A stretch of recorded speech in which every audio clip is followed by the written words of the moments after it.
Education irrigation పేరుతో CM Revanth Reddy diversion corruption politics చేస్తున్నారని తెలంగాణ జాగృతి అధ్యక్షులు కవిత ఆరోపించారు. ప్రతిపక్షాలను తిట్టడమే పనిగా పెట్టుకున్నారని అన్నారు. అడ్వాన్స్ కల్చర్ బీఆర్ఎస్ పార్టీలో ఏనాడు లేదన్నారు. కాంగ్రెస్ వచ్చాకే ఈ కల్చర్ మొదలైందని కవిత అన్నారు. నగర్ కర్నూలు జిల్లా బిజినేపల్లి మండలం వట్టెం పీఆర్ఎల్ఐ ప్రాజెక్టును కవిత సందర్శించారు. పాలమూరు రంగారెడ్డి ప్రాజెక్టులో 45 టీఎంసీలు చాలని కాంగ్రెస్ ప్రభుత్వం లెటర్ ఇవ్వడం దుర్మార్గమని ఆమె విమర్శించారు.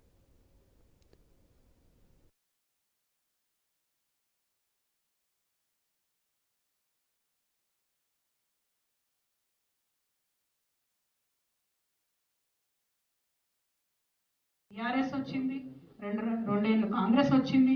వచ్చిన తర్వాత నీళ్లు రాలేదని అంటలేను నేను. 6.5 లక్షలు వచ్చినాయి.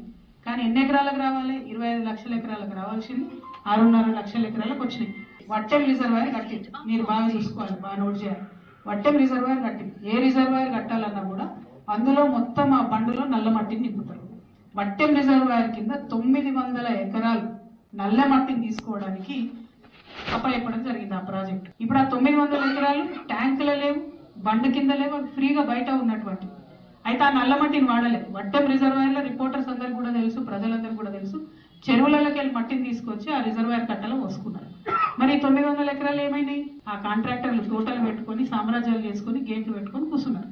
నేను డిమాండ్ చేస్తున్న కాంగ్రెస్ ప్రభుత్వాన్ని, మీరు బీఆర్ఎస్ లో బాగా అన్యాయం జరిగింది, అవినీతి జరిగింది అంటారు కదా, మీకు దమ్ముంటే, ముఖ్యమంత్రి గారికి దమ్ముంటే